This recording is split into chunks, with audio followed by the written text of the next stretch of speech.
ప్రభు అయిన యేసుక్రీస్తు దివ్యమైన ఘనమైన బలమైన శ్రేష్టమైన ఉన్నతమైన నామాన్ని బట్టి మీ అందరికీ నా యొక్క హృదయపూర్వక వందనాలు తెలియజేస్తున్నాను. మరి ఒక అద్భుతమైన సమయం, మరి ఒక అద్భుతమైన దినం, మరి ఒక అద్భుతమైన కృప, అద్భుతమైన అవకాశము దేవాది దేవుడు మనందరికీ కూడా ఇచ్చి ఉన్నారు. అందును బట్టి దేవాది దేవునికి కృతజ్ఞతాస్తుతులు చెల్లిస్తున్నాం. హల్లెలూయా, హల్లెలూయా. సరే, దేవుని వాక్యంలోకి మనం వెళ్దాం. ఎఫెసీయులకు రాసిన పత్రిక 4వ అధ్యాయము 15వ మాట. ఎఫెసీయులకు రాసిన పత్రిక 4వ అధ్యాయము 15వ మాట. ప్రేమ కలిగి సత్యము చెప్పుచు క్రీస్తు వలె యుండుటకు మనము అన్ని విషయములలో ఎదుగుదుము. దేవుని నామానికి మహిమ కలుగును గాక. హల్లెలూయా. ఈరోజు ప్రభు మనతో మాట్లాడబోతున్న అంశం, మనము అన్ని విషయములో ఎదుగుదుము. మనము అన్ని విషయాలలో ఏం కావాలట? ఎదగాలి. చెప్పండి, ఎదగాలి అని. డెవలప్ కావాలి. హల్లెలూయా. ఎంతమందికి ఎదుగుతే ఇష్టం? ఆమేన్. దేవునామానికి మహిమ కలుగాక. ఎందుకంటే అది తండ్రి అభిష్టం, అది తండ్రికి ఇష్టం, అది మనము ఎదగడం. దేవునికి స్తోత్రం. అందుకే దైవ సేవకుల హృదయంలో ఆ యొక్క భారము పెట్టి, ఆ భారముతో ఈ యొక్క ఎఫెసీ సంఘానికి ఆయన ఉత్తరం రాస్తున్నాడు. ఈ ఎఫెసీ సంఘములో ఇద్దరు ఉంటున్నారు. ఒకరు యూదులు ఉంటున్నారు, రెండవది అన్యులు ఉంటున్నారు. దేవునికి స్తోత్రం. హల్లెలూయా. సో యూదులు అన్యులు కలిసి ఉన్న సంఘం అన్నమాట. ఇటువంటి సంఘములో ఆ పౌలు గారు రాస్తున్నాడు. ఏమనంటే, మీరు అన్ని విషయాలలో ఏం కావాలి? ఎదగాలి. దేవునికి స్తోత్రం. హల్లెలూయా. అన్ని విషయములలో ఎదగాలి అంటున్నాడు. దేవునికి స్తోత్రం. ఎవరు కూడా చూడండి, పిల్లలు ఎదుగుతున్నప్పుడు తల్లిదండ్రులు బాధపడతారా, సంతోషపడతారా? దేవునికి స్తోత్రం. పిల్లలు పెద్దగా అవుతున్నప్పుడు, వాళ్ళు ఎదుగుతున్నప్పుడు వాళ్ళని చూసి కదా, వీడు అచ్చం నాలాగానే, నేను యవ్వన కాలంలో ఉన్నప్పుడు, నేను బాల్యంలో ఉన్నప్పుడు, నేను ఈ మధ్య వయసులో ఉన్నప్పుడు సేమ్ ఈ రీతిగానే నాలాగానే ఉన్నాడు వీడు అని చెప్పి ఏమవుతుంటారు? తల్లిదండ్రులు మురిసిపోతూ ఉంటారు, సంతోషపడుతూ ఉంటారు. ఒకవేళ వాళ్ళు మరుగుజ్జుల్లాగా ఒకటే దగ్గర ఉన్నారనుకో, ఎవడికైనా సంతోషమా? ఆ మరుగుజ్జుతనం ఉన్నోడికి సంతోషం లేదు, చూసినోడికి కూడా సంతోషం లేదు. ఎందుకంటే ఆ మరుగుజ్జుతనం కొన్నిసార్లు చాలా ఇబ్బందిని కలగజేస్తుంది. అదే రీతిగా మన ఆధ్యాత్మికమైన జీవితాల్లో కూడా మనము చాలాసార్లు ఎట్లుంటాం తెలుసా? మరుగుజ్జుతనం కలిగిన వారిగా కనబడుతుంటాం. అటు పైకి పోం, అటు కిందికి పోం, మధ్యలో ఉంటాం. అది చూసే వాళ్ళకి ఎట్లుంటుందంటే, కొన్నిసార్లు వాళ్ళకే కష్టంగా ఉంటుంది, ఇక చూసే వాళ్ళకి ఇంకా కష్టంగా ఉంటుంది. దేవునికి స్తోత్రం. హల్లెలూయా. కాబట్టి ప్రభు మనతో మాట్లాడుతున్న మాట ఏంటంటే, మనము అన్ని విషయాలలో ఏం కావాలా? ఎదగాలి. దేవునికి స్తోత్రం. హల్లెలూయా. ఇక్కడ దేవుని మందిరములో, దేవుని సన్నిధిలో శరీర సంబంధమైన విషయాల గురించి దేవుడు ఎప్పుడు మాట్లాడాడు. ఎందుకు శరీర సంబంధమైన విషయాల గురించి దేవుడు మాట్లాడాడు అని అంటే, శరీర సంబంధమైనవి అశాశ్వతమైనవి, శరీర సంబంధమైనవి అవి శాశ్వతమైనవి కాదు. దేవునికి స్తోత్రం. అశాశ్వతమైనవి శరీర సంబంధమైనవి. కాబట్టి శరీర సంబంధమైన అశాశ్వతమైనవి కాబట్టే పౌలు గారు ఏమంటారంటే, భూ సంబంధమైన వాటిపైన మీ మనస్సును పెట్టకుండా పర సంబంధమైన వాటిపైన మీ మనస్సును పెట్టండి అంటాడు. దేవునికి స్తోత్రం. హల్లెలూయా. కాబట్టి ఈరోజు మనము పర సంబంధమైన వాటిపైన మనసు పెట్టి మనం అందరం కూడా ఎదగాలి.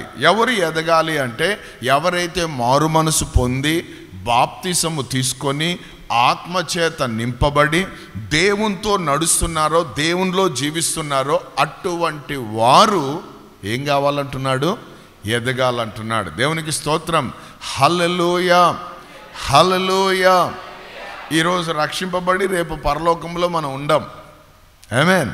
రక్షింపబడిన మనము ఇరుకు అనే ఒక మార్గం ఉందంట. యేసు మార్గం ఏ మార్గం? హల్లెలూయా, విశాలమైనది, లోక సంబంధమైన మార్గం. కానీ యేసయ్య మార్గం ఇరుకు మార్గం. ఈ ఇరుకు మార్గంలో ప్రయాణించడానికి ఏం చేయాలంట? మనము ప్రయాసపడాలి, పోరాడాలి. దేవునికి స్తోత్రం. అంత ఈజీ కాదు ఈ మార్గంలో వెళ్ళడానికి. అయితే మార్గంలో వెళ్ళే మనం ఎదుగుతూ ఉండాలట. దేవునికి స్తోత్రం, హల్లెలూయా.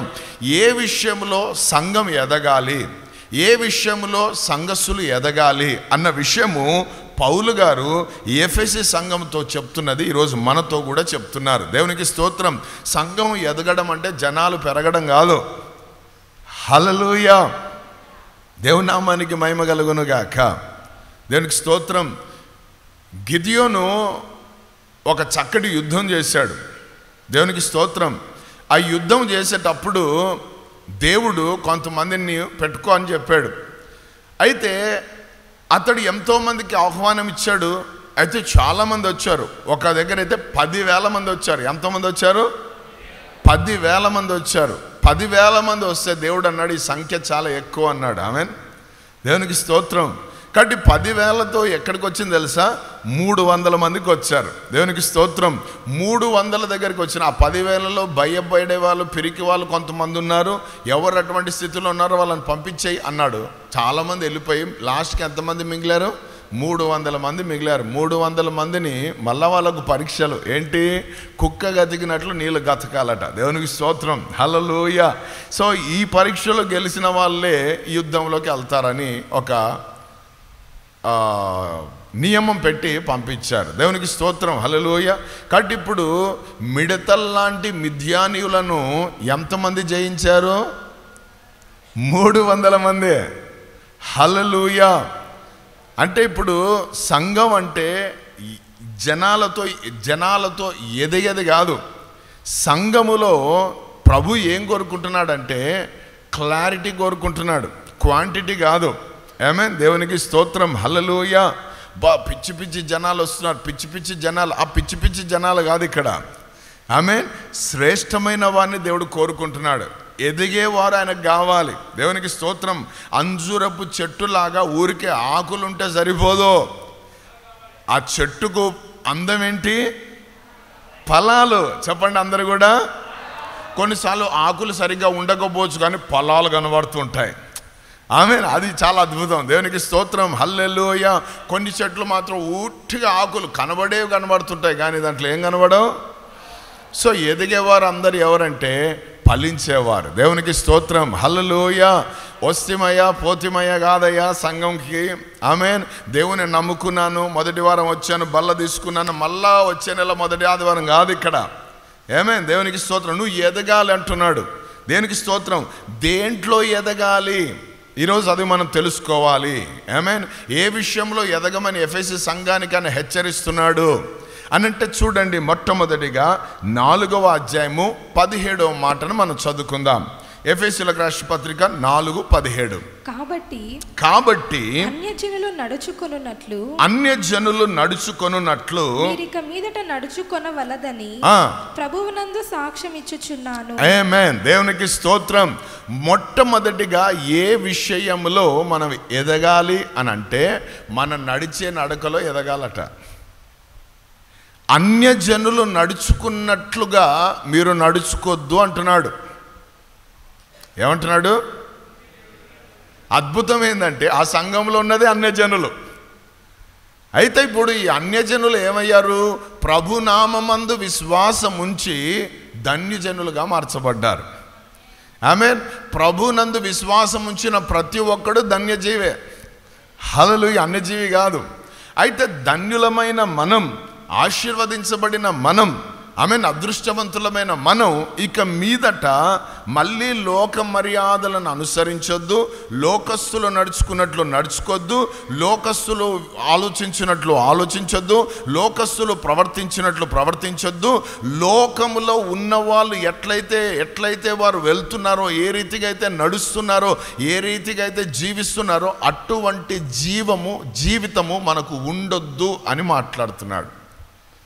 అంటే నీ నడక ఒక ప్రత్యేకంగా ఉండాలి. ఆమేన్, హల్లెలూయా.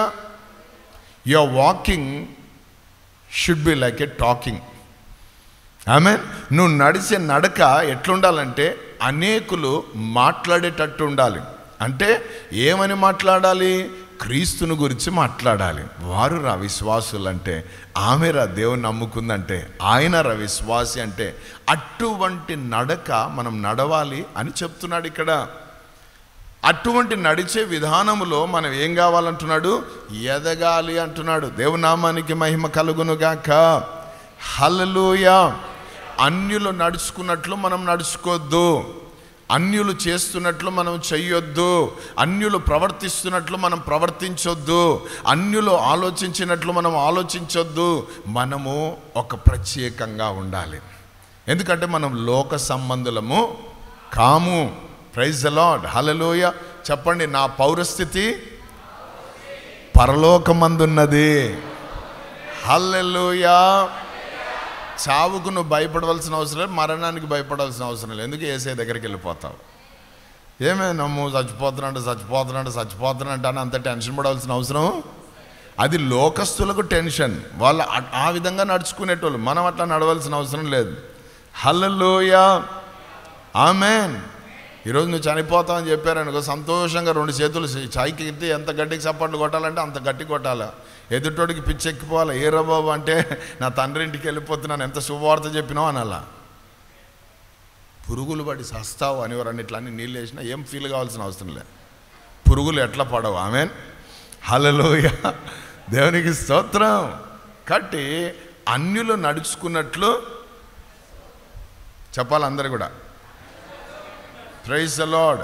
అన్యులు తుమ్మినా అనుమానమే, దగ్గినా అనుమానమే, కుడికాలు ముందుకేసినా, ఎడమకాలు పెట్టినా, కుడికన్ను అదిరినా, పిల్లొచ్చినా, కోతొచ్చినా, కుక్కొచ్చినా, దినము, మాసము, కాలము అన్నిటికీ అనుమానాలతో ఉంటారు. కాబట్టి వాళ్ళ జీవితాలు అవమానాలతో నింపబడి ఉంటాయి. ఆమేన్. నువ్వు కూడా అదే పొందుకోవాలని అనుకుంటే నీ ఇష్టం. కానీ ఇక్కడ ఏమంటున్నాడు? నువ్వు ఎదగాలట, అన్ని విషయాలు ఎదగాలి. ఆమేన్. హల్లెలూయా. ఈ లోకమునకు వేరై నువ్వు బ్రతకడం ప్రారంభించాలి. అందరూ ఆమేన్ అని చెప్పండి. సో మొట్టమొదటిగా అన్యజనులు నడుచుకున్న విషయాలలో మనము వాళ్ళను ఫాలో కావాల్సిన అవసరం లేదు. అందుకే యేసుప్రభు ఏమన్నాడు? నన్ను వెంబడించండి అన్నాడు. ఏమన్నాడు? ఎవరిని వెంబడించమన్నాడు? లోకాన్ని కాదు. ఎవరిని అన్నాడు? నన్ను వెంబడించండి అన్నాడు. దేవునికి స్తోత్రం. హల్లెలూయా. ఎందుకు ఆయనను వెంబడించాలంటే ఆయన మనకు కాపరి అయి ఉన్నాడు కాబట్టి. హల్లెలూయా. పచ్చిక గల చోట్ల పరుండే చేసే కాపరి కాబట్టి, శాంతికరమైన జలముల యొద్ద మనం నడిపించే కాపరి కాబట్టి, సర్వ సమృద్ధితో మనం నింపే కాపరి కాబట్టి ఆయనను మనం వెంబడించాలి. హల్లెలూయా. అన్యులను వెంబడించవలసిన అవసరం మనకు లేదు. దేవునికి స్తోత్రం. హల్లెలూయా. మీరందరూ ఆయనను వెంబడించే గొర్రెలు, అందుకే ఆయన సన్నిధికి వచ్చారు. ఆమేన్. హల్లెలూయా. ఇంకా కొన్ని గొర్రెలు రాలేదు, అవి అన్యులను వెంబడించే గొర్రెలు అవి. ఆమేన్. కాబట్టి అన్యులు నడుచుకున్నట్లు మనము మొట్టమొదటిగా దాంట్లో మనం ఏం కావాలో, మన నడకలో ఒక ప్రత్యేకత ఉండాలి. ఆమేన్. హల్లెలూయా. దేవుని నామానికి మహిమ కలుగును గాక. నువ్వు నడవడం నేర్చుకుంటే నేను నడిపేయడానికే ప్రభు దిగి వస్తాడు. అంత ప్రేమ నువ్వంటే. నాకు చాలా ఆశ్చర్యం కలగజేస్తుందండి. ఒక్క వ్యక్తి కోసం అందరూ ఒక్క వ్యక్తి అని, ఒక్క వ్యక్తి కోసము ప్రభువు ప్రతిరోజు దిగి వచ్చేవాడు. ఆ ఒక్క వ్యక్తి ఎవరు? హానోకు. ఆమేన్. హల్లెలూయా. హానోకు ఎన్ని సంవత్సరాలు నడిచాడంట దేవునితో? 300 సంవత్సరాలు నడిచాడు. ఆయనకు ఫ్యామిలీ ఉంది, మరి భార్య ఉంది, మరి పిల్లలు ఉన్నారు. అన్నీ ఉన్న దానిలో మధ్యలో ఏం చేస్తున్నాడు? దేవునితో నడుస్తున్నాడు కాబట్టి అది ఆయనకి ఇష్టమై ఏం చేశాడు లేదా, ఆయన లేకుండా తీసుకొని వెళ్ళిపోయినాడట. ఏమేన్ అంటే నాకు అర్థమైంది ఏంటంటే, నీవు కూడా దేవునితో నడుస్తుంటే సడన్గా ఎత్తబడతావు పరలోకానికి. అంటే మధ్య ఆకాశానికి. ఏమే లోకంతో నడుస్తా పోయినావనుకో, ఎప్పుడు పైనుంచి అగ్గి పడుతుంది ఓడికి తెలియదు. హల్లెలూయా. కాబట్టి నువ్వు నడిచే విషయంలో ఏం కావాలా? ఎదగాలి. అందరు చెప్పండి, ఏం కావాలా? ఆమేన్. దేవుని నామానికి మహిమ కలుగును గాక. సో అన్య జనుల్లాగా మనం నడుచుకోవద్దు. ఆమేన్. రెండవదిగా చూడండి, ఏ విషయంలో మనం ఎదగాలి.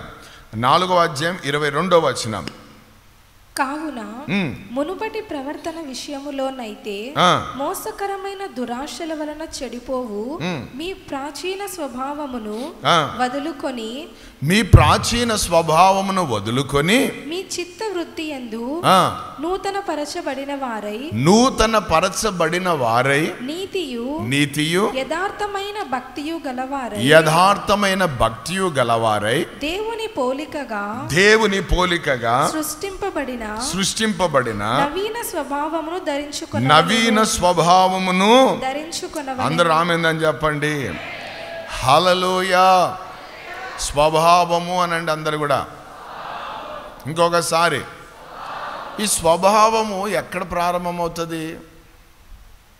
ప్రాచీన స్వభావం ఉందట, నవీన స్వభావం ఉందట. ఇప్పుడు నువ్వు దేంట్లో ఎదగాలంటున్నాడు? ప్రాచీన స్వభావమా లేకపోతే నవీన స్వభావమా? నవీన స్వభావం. అయితే స్వభావము అనేది ఎక్కడ ప్రారంభమవుతుంది? స్వభావము అనేది ఎక్కడ ప్రారంభమవుతుంది అంటే నీ మనసులో ప్రారంభమవుతుంది. ఎక్కడ ప్రారంభమవుతుంది? నీ మనస్సులో. మైండ్ అనండి అందరు కూడా. మైండ్ గేమ్స్ కూడా ఉన్నాయంట తెలుసా? హల్లెలూయా. ప్రాచీన స్వభావంలో మైండ్ గేమ్లు ఆడేవానివి నువ్వు. పాత స్వభావం అది. కానీ ఇప్పుడు పౌలు ఏమంటాడు? సంగమా, నువ్వు నవీన స్వభావం అంటే క్రొత్త స్వభావం కలిగి. ఎటువంటి స్వభావం అని అడగండి. క్రీస్తుకు కలిగిన స్వభావముతో మనం నడుచుకోవాలి. హల్లెలూయా. క్రీస్తు స్వభావములో మనము ఎదగాలి.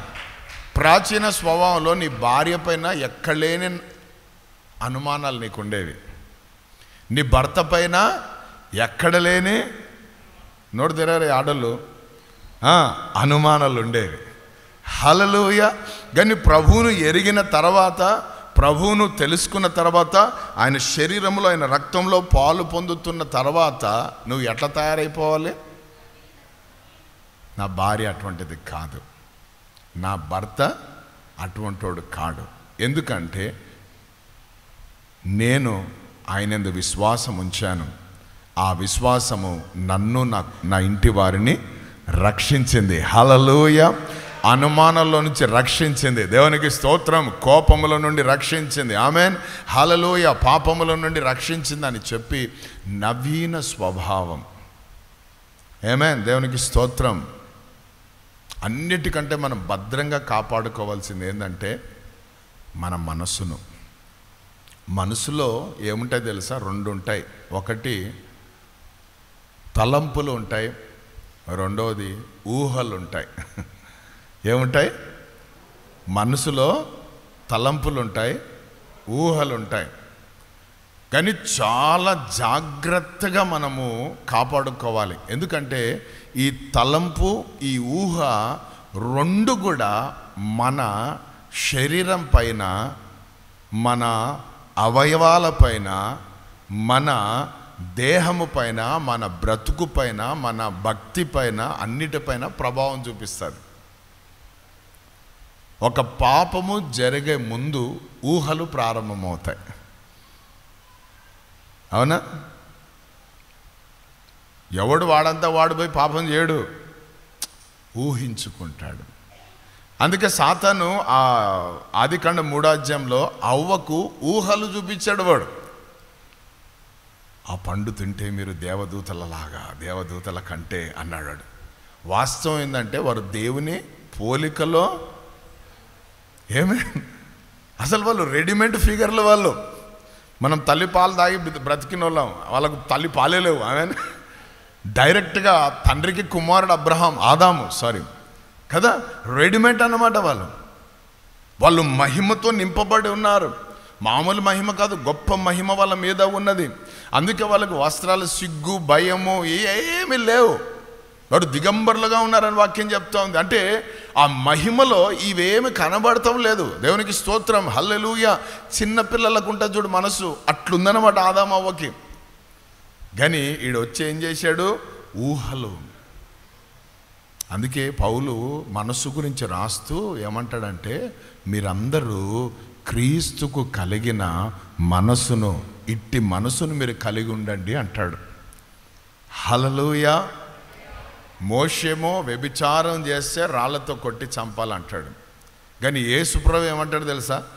ఒక స్త్రీ వైపు లేకపోతే పురుషుని వైపు నువ్వు మోహపు చూపుతో, అంటే ఊహించుకొని మనసులో ఏదో పెట్టుకొని చూసావనుకో, ఆ క్షణముననే ఆమెతో ఆయనతో వ్యభిచారం చేసి. అంతే, ఎంత కఠినమైన చూసారా?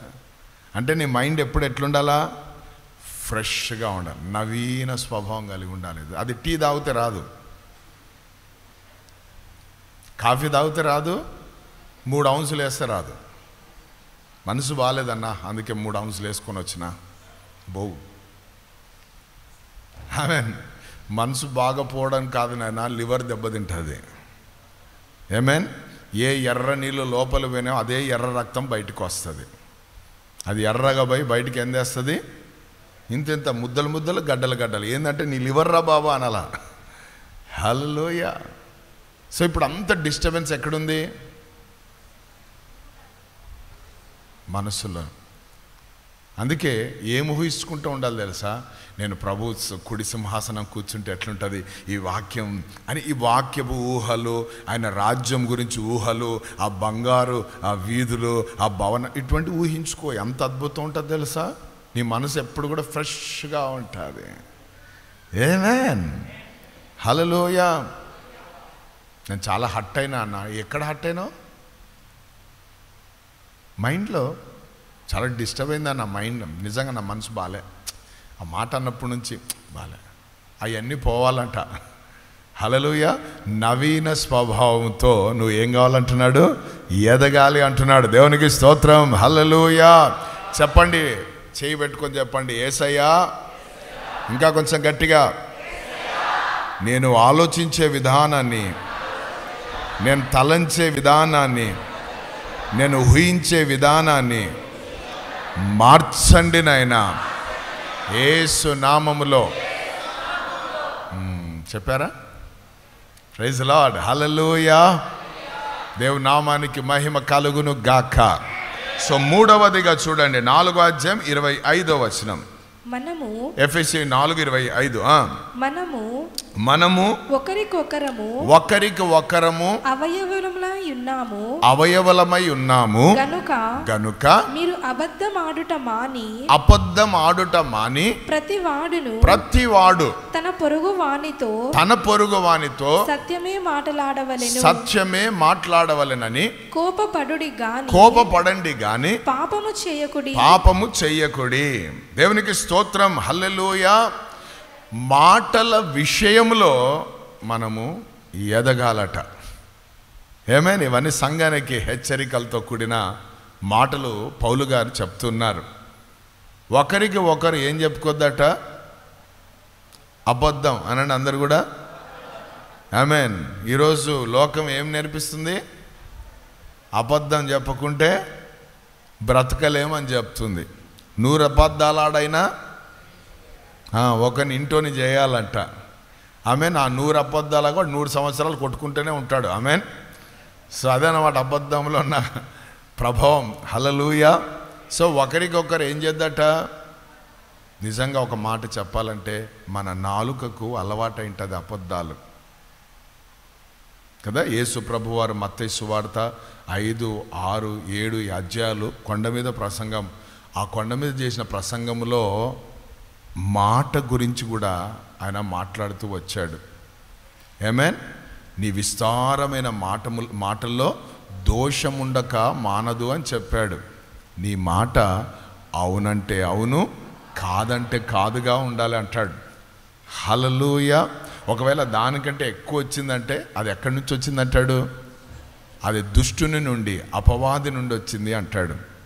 కాబట్టి మన నాలుక అందుకే దావీదు ఏమంటాడు కీర్తనకారుడు 51 నా నోటి మాటలు నా హృదయపు ధ్యానము నీ దృష్టికి అంగీకారం అగునుగాక అంటాడు. Praise the lord. సో మన మాటలు, ఆమేన్, హల్లెలూయా, సత్యమే మనం మాట్లాడడానికి ఇష్టపడాలి. అయితే ఇంకొక మాట చెప్తున్నాను, ప్రయాసపడాలి. ఎందుకంటే లోకమంతా అబద్ధాలతో నింపబడి ఉన్నది. అబద్ధం చెప్పినోడికే ఏదో జరుగుతుంటుంది. సత్యం మాట్లాడాడు ఎక్కడుంటాడు? జైల్లో ఉంటాడు. హల్లెలూయా. యేసు ప్రభుని ఎందుకు సిలువేశారో తెలుసా? యేసు ప్రభు మీద ఎందుకు పగబట్టారో తెలుసా? యేసు ప్రభుని ఎందుకు చంపాలనే ఆలోచనలు ఆ రోజుల్లో యూదులు చేశారో తెలుసా? సద్దుకీయులు, ఆమేన్, వీరందరూ ఎందుకు చేశారో తెలుసా? పరిసయ్యులు, శాస్త్రులు, వీరందరూ ఎందుకు చేశారో తెలుసా? ఒకటి ఆయన సత్యమును మాట్లాడుతున్నాడని, ఆమేన్, ఆయన సత్యాన్ని ప్రకటిస్తున్నాడని. అది వారికి ఇష్టం లేదు. వారికి కల్పనా కథలు కావాలి. ఆమేన్, లేనివి చెప్తే ప్రజలు సంతోషం కలగజేస్తే అది వారికి కావాల్సింది. ఆమేన్, వారికి మంచి బోధ కావాలి, కఠినమైన బోధ వద్దు. హల్లెలూయా, అనుకూలమైన బోధలు కావాలి. దేవునికి స్తోత్రం. హల్లెలూయా. ప్రభువు నిన్ను ఆశీర్వదిస్తున్నాడు, దీవిస్తున్నాడు, దేవుని హస్తం నీ మీదకి వస్తుందంటే ఎంత సంతోషమో, దానికి మించిన సంతోషం ఏమి ఉండదు. ఇన్ని కానుకలు వచ్చి పడతాయి. ఆమేన్. గొడ్డలి వేరు దగ్గరే ఉంది. మారు మనసుకు తగ్గిన ఫలమును ఫలించకపోతే నరుకుతాడు దేవుడు అన్నాడు అనుకో, ఫస్ట్ ఈయన తలకాయ తీసండ్రా అంటారు. అదే కదా బాప్తిజం ఇచ్చి యోహాను. ఆయన బోధను ఎవరు కూడా తట్టుకోలేకపోయారు. హల్లెలూయా. ఆ హేరోది యొక్క భార్య ఏం చేసింది? అతని తలను తెగగొట్టించింది. ఎందుకు? ఆయన వారు అక్రమ సంబంధాన్ని బట్టి ఆయన ఏం చేశాడు? మాట్లాడాడు. రే, మీ తమ్ముని సహోదరుని యొక్క భార్యను తెచ్చుకొని ఉంచుకున్నావేంట్రా, నువ్వు చేసిన పెద్ద పాపం రాది అన్నాడు. అందుకే తీసుకుపోయి జైలు వేసింది. అయితే ఆయన మాత్రం సంతోషంగా ఉన్నాడు, కానీ ఆడమకి మాత్రం లోపల పడింది. ఈయన ఎట్లన్నా ఛాన్స్ కోసం చూసింది. బిడ్డ డ్యాన్సులు చేసింది. ఆమేన్. డాన్సులు చేసగానే రాజుగారు అంటాడు, నా రాజ్యంలో సగం మట్టుకు ఏం కావాలి అడుగమ్మా, ఇస్తా నీకు అన్నాడు. అంత డ్యాన్స్ అంటది. హల్లెలూయా.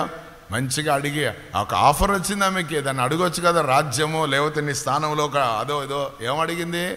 పోనిపో అడిగేది పొట్టెల తలనని అడగొచ్చు కదా. ప్రవక్త తల అడిగింది ఆమె. ఎందుకు? ఆయన సత్యం ప్రకటిస్తున్నాడు కాబట్టి.